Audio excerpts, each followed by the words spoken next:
Hi friends, welcome back to my channel. ಬನ್ನಿ ಇವತ್ತು ಎಲ್ರಿಗೂ ಇಷ್ಟ ಆಗೋ ಥರ ಈಸಿಯಾಗಿ ಮಸಾಲ ಆಲೂಗಡ್ಡೆ ಬೋಂಡ ಮಾಡಿ ತೋರಿಸ್ತಾ ಇದ್ದೀನಿ. ಆಲೂಗಡ್ಡೆ ಬೋಂಡ ಎಲ್ರಿಗೂ ಗೊತ್ತೇ ಇರುತ್ತಲ್ವ, ಆದರೆ ಇವತ್ತು ಡಿಫ್ರೆಂಟಾಗಿ ಮಾಡೋದನ್ನು ತೋರಿಸ್ಕೊಡ್ತಾ ಇದ್ದೀನಿ. ಇದನ್ನು ಈವ್ನಿಂಗ್ ಸ್ನ್ಯಾಕ್ಸ್ಗೆ ಟೀ ಜೊತೆ ಮಾಡ್ಕೊಂಡು ತಿಂದರೆ ಸೂಪರಾಗಿರುತ್ತೆ. ಸೊ ಹಾಗಾದರೆ ಇದನ್ನು ಹೇಗೆ ಮಾಡೋದಂತಂದೇಳಿ ಒಂದು ಸಲ ಚೆಕ್ ಮಾಡೋಣ.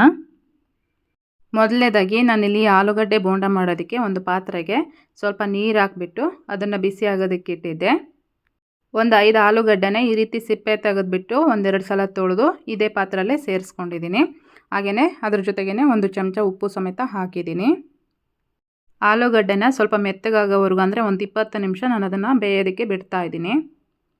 ಈಗ ಒಂದು ಕುಟ್ಟಣಿಕೆಗೆ 1 ಇಂಚಿನಷ್ಟು ಶುಂಠಿ ಹಾಗೆಯೇ 1-2 ಹಸಿಮೆಣಸಿನ್ಕಾಯಿನ ಹಾಕಿಬಿಟ್ಟು ಸ್ವಲ್ಪ ತರಿಯಾಗಿ ಜಜ್ಜಿ ಇಟ್ಕೊಂಡಿದ್ದೀನಿ.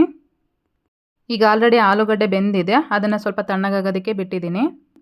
ಈಗ ಒಂದು ಕಡಾಯಿಗೆ ಒಂದು 4 ಚಮಚದಷ್ಟು ಎಣ್ಣೆ ಹಾಕಿ ಅದು ಸ್ವಲ್ಪ ಬಿಸಿ ಆದಮೇಲೆ ಸ್ವಲ್ಪ ಸಾಸಿವೆ ಮತ್ತು ಜೀರಿಗೆ, 1/4 ಚಮಚದಷ್ಟು ಚಿಲ್ಲಿ ಫ್ಲೇಕ್ಸನ್ನು ಹಾಕ್ಕೊಂಡಿದ್ದೀನಿ, 1 ಚಿಟಿಕೆಯಷ್ಟು ಹಿಂಗು ಹಾಗೆಯೇ ಸ್ವಲ್ಪ ಕರಿಬೇವು ಇದೆಲ್ಲ ಹಾಕಿ ಸ್ವಲ್ಪ ಫ್ರೈ ಆದಮೇಲೆ 2 ಈರುಳ್ಳಿನ ಈ ರೀತಿ ಕಟ್ ಮಾಡಿ ಫ್ರೈ ಮಾಡ್ಕೊತಾ ಇದ್ದೀನಿ. ಹಾಗೆಯೇ ಹಸಿಮೆಣಸಿನ್ಕಾಯಿ ಮತ್ತು ಶುಂಠಿ ಏನು ಕುಟ್ಟಿ ಇಟ್ಕೊಂಡಿದ್ವಲ್ಲ ಅದನ್ನು ಸಮೇತ ಇದರಲ್ಲಿ ಹಾಕಿದ್ದೀನಿ. ಈರುಳ್ಳಿನ ನಾವು ಆದಷ್ಟು ಇಲ್ಲಿ ಸಣ್ಣದಾಗಿಯೇ ಕಟ್ ಮಾಡ್ಕೋಬೇಕು, ಹಾಗಾದರೆ ಚೆನ್ನಾಗಾಗುತ್ತೆ. ಒಂದು ಸಲ ಇದನ್ನು ನೀಟಾಗಿ ಮಿಕ್ಸ್ ಮಾಡ್ಕೊಂಡ್ಮೇಲೆ ಆಲೂಗಡ್ಡೆ ಬೇಯಿಸಿ ಇಟ್ಕೊಂಡಿದ್ನಲ್ವ ಅದನ್ನು 1-2 ಪೀಸ್ ಮಾಡ್ಕೊಂಡ್ಬಿಟ್ಟು ಇದರಲ್ಲೇ ಸೇರಿಸ್ಕೊತಾ ಇದ್ದೀನಿ. ಆಲೂಗಡ್ಡೆನ ಈ ರೀತಿ ಬಾಣಲಿಲಿ ಹಾಕಿದ ಮೇಲೆ ಅದನ್ನು ಪೇಸ್ಟ್ ಮಾಡೋದಕ್ಕೆ ಆಗಲಿಲ್ಲ ಅಂತಂದರೆ ನೀವು ಹೊರಗಡೆನೇ ಸ್ವಲ್ಪ ಪುಡಿ ಮಾಡಿಕೊಂಡು ಇದರಲ್ಲಿ ಹಾಕ್ಕೋಬೋದು. ನೋಡ್ತಾ ಇದ್ದೀರಲ್ವ, ಆಲೂಗಡ್ಡೆನ ನಾವು ಈ ರೀತಿ ಪೇಸ್ಟ್ನ ರೆಡಿ ಮಾಡ್ಕೋಬೇಕಾಗತ್ತೆ.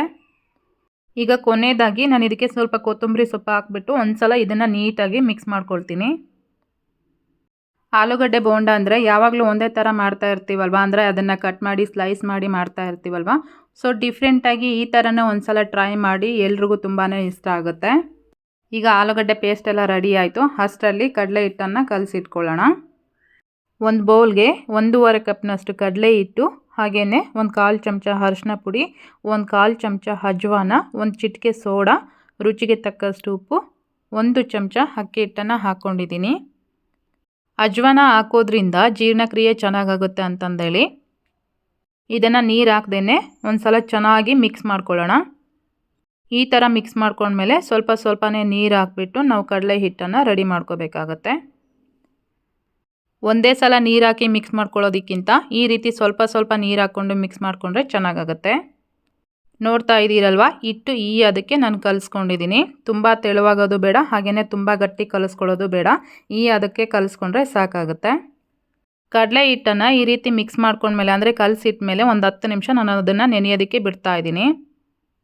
ಅಷ್ಟರಲ್ಲಿ ನಾನು ಆಲೂಗಡ್ಡೆನ ಏನು ಪೇಸ್ಟ್ ಮಾಡಿ ಇಟ್ಕೊಂಡಿದ್ನಲ್ವ ಅದನ್ನೆಲ್ಲ ಈ ರೀತಿ ಉಂಡೆಗಳು ರೆಡಿ ಮಾಡಿ ಇಟ್ಕೊಂಡಿದ್ದೀನಿ. ಈಗ ಆಲ್ರೆಡಿ ನಾನು ಒಲೆ ಮೇಲೆ ಒಂದು ಕಡಾಯಿಯಲ್ಲಿ ಎಣ್ಣೆ ಬಿಸಿಯಾಗೋದಕ್ಕೆ ಇಟ್ಟಿದ್ದೆ. ಎಣ್ಣೆನೂ ಸಹ ಬಿಸಿ ಆಗಿದೆ. ಕಡಲೆ ಹಿಟ್ಟು ನೆನೆಯೋದಕ್ಕೆ ಬಿಟ್ಟು ಒಂದು 10 ನಿಮಿಷ ಆಗಿದೆ. ಈಗ ಎಣ್ಣೆನೂ ಬಿಸಿ ಆಗಿದೆ ಅಲ್ವಾ. ಆಲೂಗಡ್ಡೆ ಉಂಡೆಗಳನ್ನ ಈ ರೀತಿ ಕಡಲೆ ಹಿಟ್ಟಲ್ಲಿ ಒಂದು ಸಲ ಡಿಪ್ ಮಾಡಿಬಿಟ್ಟು ಈ ಎಣ್ಣೆ ಒಳಗೆ ಹಾಕ್ತಾ ಇದ್ದೀನಿ. ಆಲೂಗಡ್ಡೆ ಉಂಡೆಗಳು ಕಡಲೆ ಹಿಟ್ಟಲ್ಲಿ ನಾವು ಡಿಪ್ ಮಾಡ್ತಾ ಇರಬೇಕಾದ್ರೆ ಸ್ವಲ್ಪ ಮೆತ್ತಗಿರುತ್ತಲ್ವ, ತುಂಬ ಪ್ರೆಸ್ ಮಾಡಿ ಹಾಕೋದೆಲ್ಲ ಏನು ಬೇಡ, ಸ್ವಲ್ಪ ಸ್ಮೂತಾಗಿ ಅದನ್ನು ಹಾಕಿದರೆ ಸಾಕಾಗುತ್ತೆ.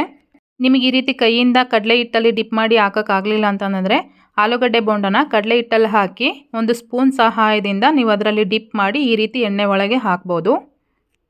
ಇದನ್ನು ಲೋ ಫ್ಲೇಮ್ ಟು ಹೈ ಫ್ಲೇಮಲ್ಲಿಟ್ಟು ಒಂದು 5 ನಿಮಿಷ ನಾವು ಇದನ್ನು ಎಣ್ಣೆ ಒಳಗೆ ಫ್ರೈ ಮಾಡಿಕೊಂಡ್ರೆ ಸಾಕು, ರೆಡಿ ಆಗುತ್ತೆ. ನೋಡ್ತಾ ಇದ್ದೀರಲ್ವ, ರೆಡಿ ಆಯಿತು. ಈ ಆಲೂ ಬೋಂಡ ಹೊರಗಡೆ ಬಂದುಬಿಟ್ಟು ತುಂಬ ಕ್ರಿಸ್ಪಿಯಾಗಿರುತ್ತೆ, ಒಳಗಡೆ ತುಂಬ ಸಾಫ್ಟಾಗಿರುತ್ತೆ, ಅಂದರೆ ಸ್ಮೂತಾಗಿರುತ್ತೆ. ಸೊ ನೀವು ಖಂಡಿತ ಒಂದು ಸಲ ಟ್ರೈ ಮಾಡಿ. Thank you.